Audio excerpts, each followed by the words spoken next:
Okay,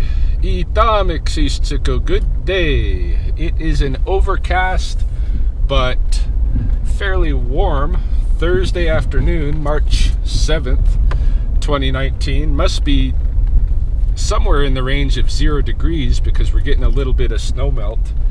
And we've entered into the lunar cycle Bitakitsum, the eagle moon, when the eagles and the owls nest. And I know I've been saying that erroneously throughout the previous lunar cycle, but as I explained in my last video, that was actually a Salmetsikitsum, a deceptive moon, and it definitely deceived me. So I have a kind of a late call to go on for a skunk that needs to be relocated, so I'm going to go move that skunk, and I figured we might as well get started on the weekly update. What's going on in the life of Rye. So, but first, yeah, let's go get the skunk.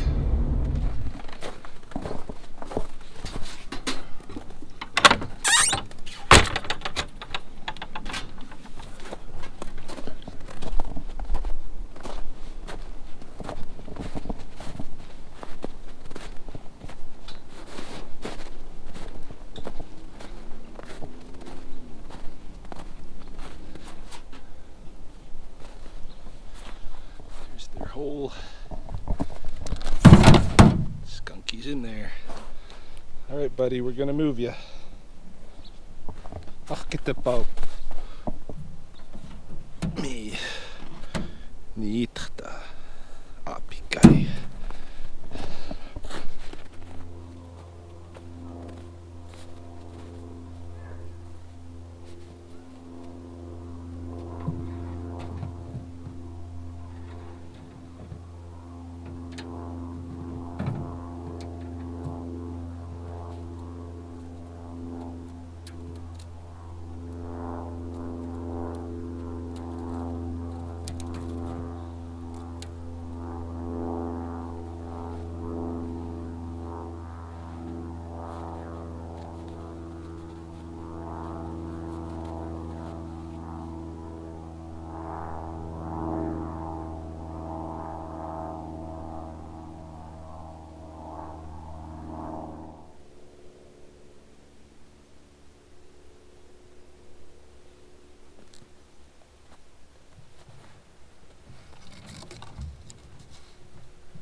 What's in?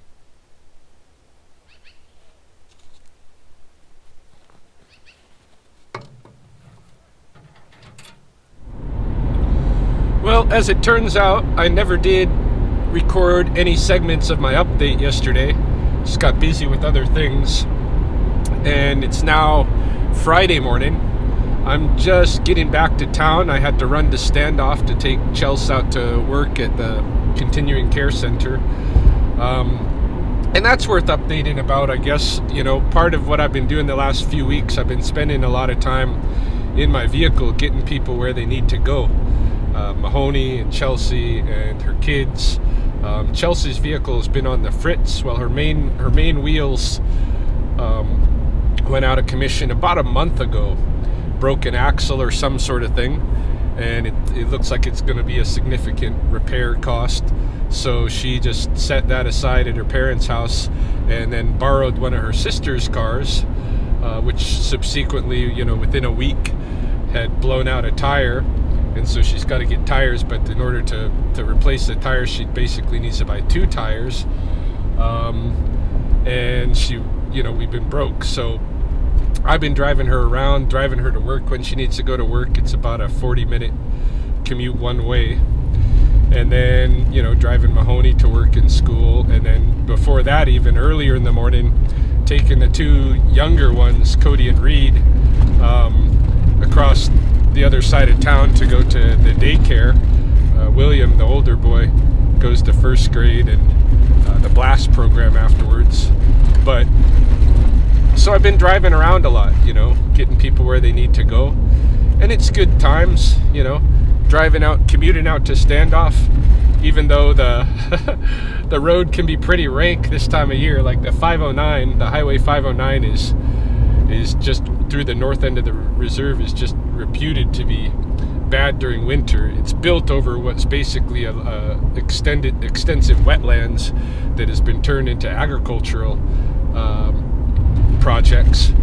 But you know, the snow, when it gets on the road, something about the moisture in the ground and everything there, it makes for a big mess. So when the snow drifts across the road on the 509, it usually sticks and it becomes really accident prone. A lot of people have died on the 509, and I used to commute that every day going to Red Crow College for those more than a decade that I worked out there.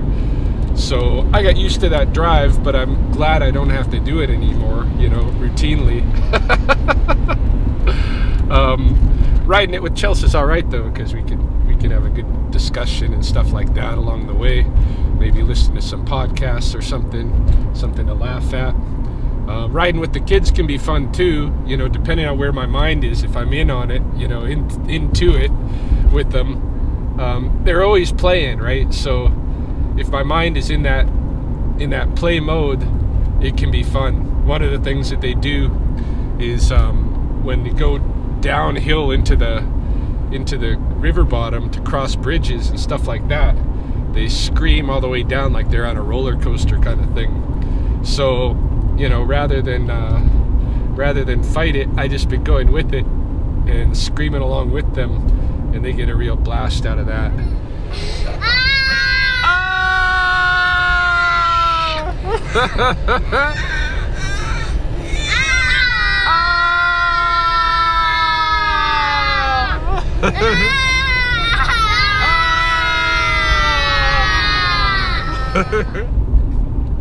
So yeah, a lot of commuting going on. I'm looking forward to Chelsea getting her vehicle back, because if we both have wheels, it's going to make things a whole lot easier. Plus, the season is starting to open. I have another call for a skunk back at that same residence right now, the one that we stopped at yesterday. So the open cage trap that I put in yesterday has a skunk in there right now. We're gonna go pick that up and move that, but I expect to start getting a lot more skunk and small mammal calls in general, skunk and raccoon calls here as things warm up.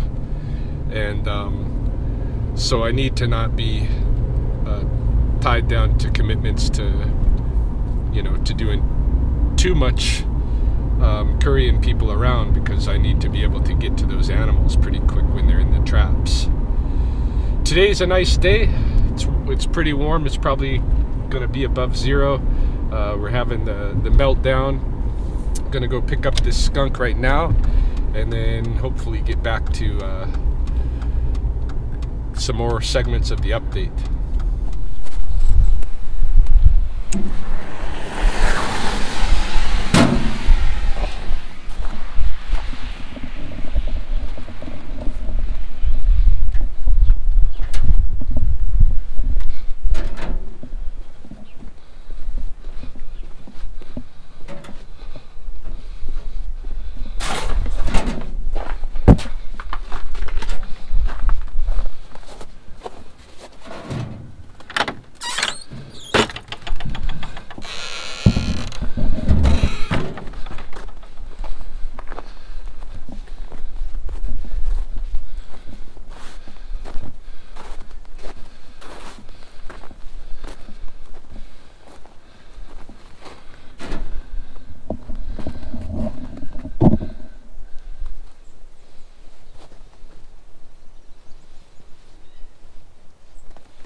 So this is quickly becoming much more like one of my summer wildlife videos than the kind of personal updates that I've been posting this winter. And that's good. I've just been kind of waiting for the season to turn so that I get this kind of content back onto the channel. I know not everybody is interested in following my my convoluted personal life and would like to see me get back to business as usual, which it is business as usual, but only in a certain season. Hey, I haven't figured out how to do my winters right yet. Any case, I'm out here at Penequin Park. Maybe a half hour ago, I got a call from a woman through the rattlesnake hotline who was down here. This is the Penequin dog run. She was down here with her dogs, and it came across a Canada goose. And she said the dogs ran up on the goose, and the goose wouldn't get up and get out of the way. So she's concerned that there's something wrong with it. Maybe it's injured. Who knows? So I'm out here looking for a goose, and if we find it, we find it. And if we do, I'll try to catch it. If I'm able to catch it, then for sure that goose has a problem, and we'll proceed diagnostically from there. But a lot of times these kind of calls, you know, I might come out and never find the animal. You know, goose might not have been injured, although there might not have anything wrong with it. Although in my experience, they tend to get out of the way of dogs, you know. So it does sound like a situation where the goose might have had some kind of problem. But in a half hour's time, you know, an animal like that, even with a problem, could get itself back into the river, float off to who knows where, and I may or may not find it. So, just taking a little walk down here and we'll see what we see. By the way, as far as the animals go, all the ones that I'm taking care of, there's not been a whole lot of change since my last report. Charlie is waiting to shed his skin still, and probably is not going to eat before then. The tiger salamander at the apartment is eating crickets gluttonously and quickly becoming larger. The snakes at the apartment are all doing good. I brought them house mice from my bag, a freezer bag full of house mice that I was keeping from the mouse traps at the house. The mice at the house mice, by the way, we seem to have taken care of the problem. I went on a trapping rampage for about a month, and that's how I got the bag full of mice. But yeah, seems to have taken care of the problem for the most part. Mahoney says she's not noticing any new mouse activity around the house really, which is a good thing because it's been long in coming. Mahoney's dogs are doing good, the birds are all doing good, Oscar's still staying with me, so all of that's cool. And just got my eyes peeled here. She said it was kind of off trail, like not on the established trail, but kind of off on a separate trail, so I'm walking out here where I think she might have been talking about, into the coulees just downstream, but not encountering any geese yet.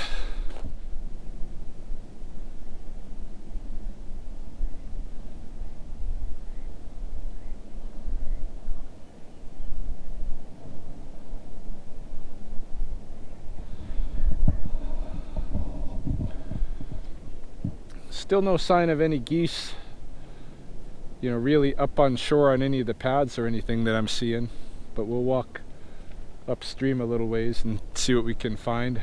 Lots of birds on the water though with this big open water crag. I had no idea it was so exposed out here. No wonder there hasn't been a lot of action at Spokane when you got this much open water down here. I'm seeing lots of golden-eyed ducks.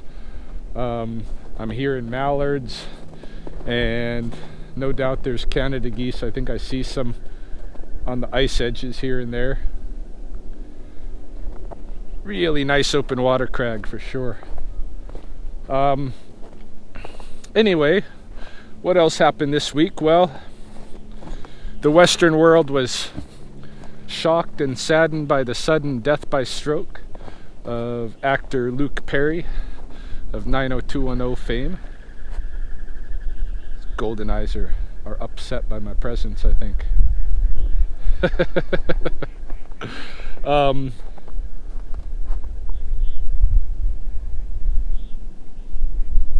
Just trying to determine if I'm hearing widgeons.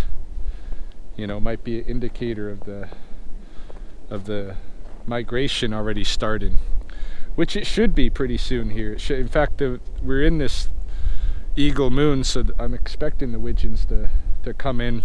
Maybe not for another few weeks, but could be some already here. Anyway, Luke Perry passed away, and this brought on another fun back and forth conversation between me and Chelsea one night, because she was talking about it. You know, she's seen it on the internet.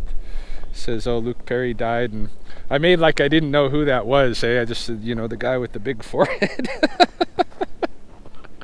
I knew exactly who it was, because, you know, I had girlfriends back in the 90210 days, and so I was forced to be exposed to that show.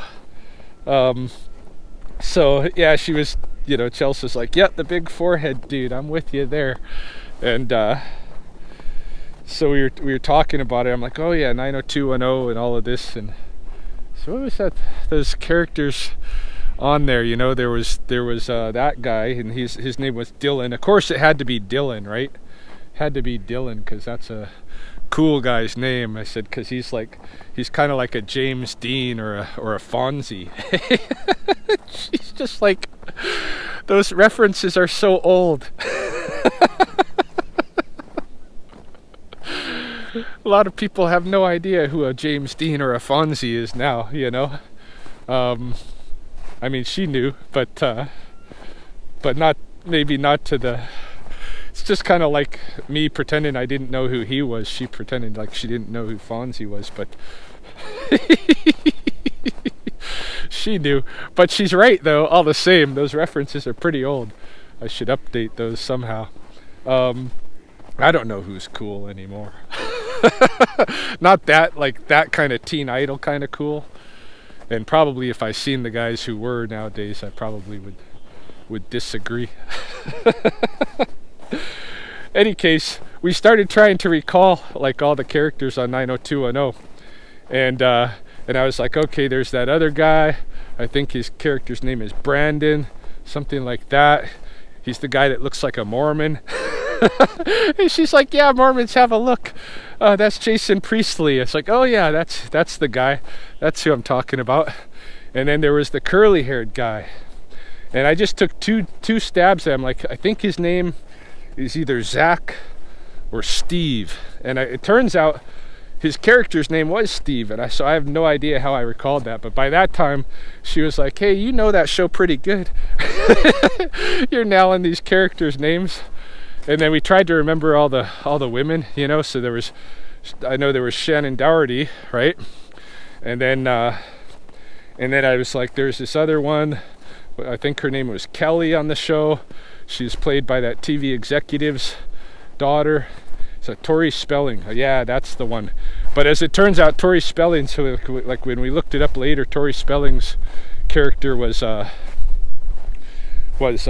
Donna, and then that Kelly was played by, you know, some generic Barbie doll blonde, you know. And I totally forgot about that character, because to me, that character, you know, the Barbie doll blonde character is not an interesting character. But I like my characters to be flawed.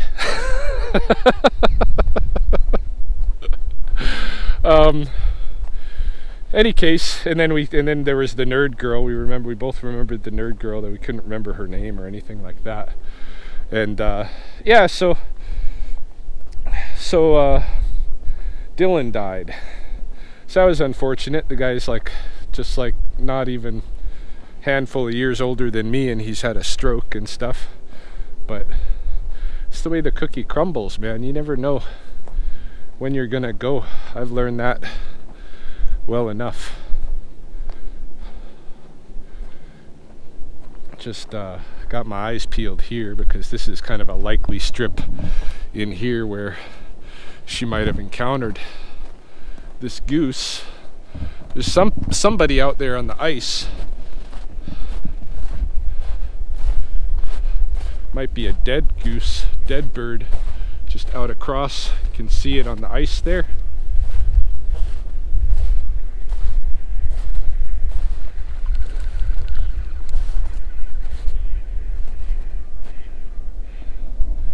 Yeah, that one out there doesn't look good. Looks like he's deceased. There's a couple of geese down here, but they don't look like they're in trouble at all.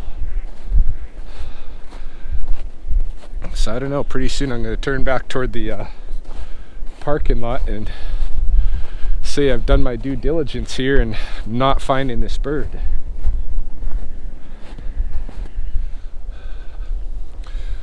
Yeah, I'm giving up, not finding this bird, so gonna head back out, maybe stop by the house, stop by the apartment. I've got several things on the fly right now. Mostly what I'm trying to focus on is getting some content written for the beaver exhibit that I'm putting together for the nature center. That exhibit's supposed to be installed, I think, the first week of April, so I've really only got a few weeks to work on it, and there's got to be a bit of lag time too to allow for printing and this kind of thing. So I got to get my written content down, and that's my focus, my kind of work focus right now. But seems like you know, any chance I get to go run off and do something else, I do. It's the same old story with me, you know, when it comes to writing. Even though I'm interested, you know, I don't know, sitting still and doing it is a whole nother thing. And it'll happen, but it'll probably be I'll probably pull things together at the last minute as usual. We'll see. I hope not. I hope I can just kind of crank a little bit every day on this thing and have some, you know, feel the release and not the constriction of time, hey?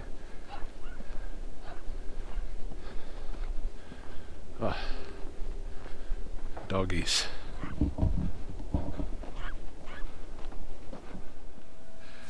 Back at the apartment now, and I'm soon gonna have to drive across town to start picking up kids. But there's a couple of things that I still want to mention before bringing this update to a close. And, you know, really not a whole lot has happened this week. I mean, this is why I had to delve into the Luke Perry story to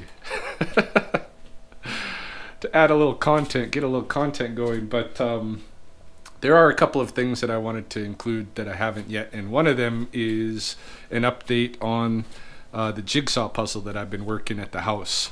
I think it's been probably 3 or 4 weeks that I've been tinkering around with that puzzle in Belle's room when I go over there to visit, and I finally got the thing put together just yesterday, but it's missing 2 pieces. And I think what happened was, well, I pretty much know what happened was at some point when I wasn't there, that door was left open, and Derek, our magpie, was able to get in and steal those pieces. He showed one off. Mahoney saw him with one on the mantle of our fireplace, but she didn't grab it from him, and I did a search of the house, but I can't find it. So it might turn up, it might not. I still just this morning went over there and put some glue on the puzzle, and hopefully the 2 pieces will show up and I'll be able to complete it. But even if not, I'll see what I can fashion to fill in the gaps. I hate to lose all that time and effort put into that puzzle, just because our bird stole a piece. But I do have some other puzzles that I want to get into now. I've got a Grand Canyon puzzle that I think I'm going to do at the house next. And then I brought a puzzle over here. This is another one that someone had gifted me. I really like these Cobble Hill nature scene puzzles and the 1,000-piece ones because they're pretty difficult. You know, it takes a while to put them together, and it's always a really nice scene, you know, that you can throw on a wall somewhere. Like this one here with the owl is another one of the Cobble Hill ones. It's a really good quality puzzles. In fact, I wouldn't doubt if in one of my future mystery box giveaways there will be a Cobble Hill puzzle included, because it's one of the things that I like, and I'm gonna start moving more in those mystery boxes toward giving away some things that I really enjoy.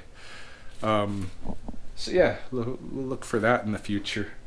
The other thing that happened, and probably the most cool thing to happen to me for a while, my Aunt Carol, who lives down in, I think she's in Huntington Beach, somewhere around that area, Huntington Beach, Long Beach, Costa Mesa area.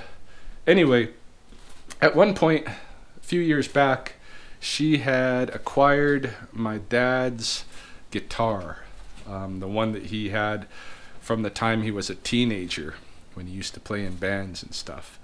And this was a guitar that I was raised on, you know, that he taught me how to play guitar. Not very well, by the way. Not very well at all. I mean, he taught me how to play chords and stuff. That's about it. And I learned like Hotel California and Prince's Purple Rain, and I think I might have learned a John Fogerty song or two, you know.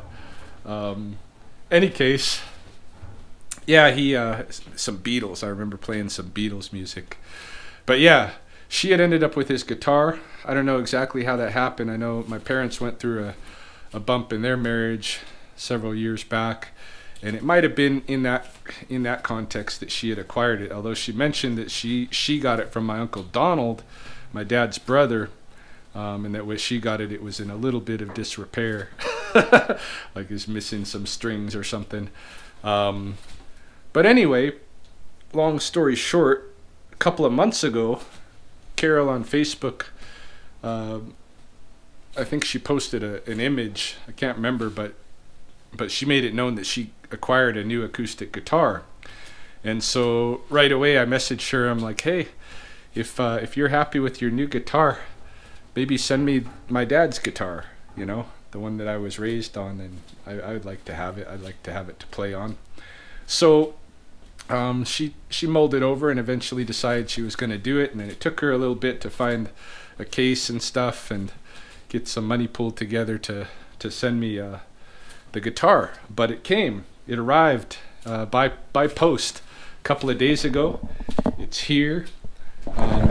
Definitely the coolest thing I've ever gotten in the mail, I would say, because it's heirloom material for me, you know.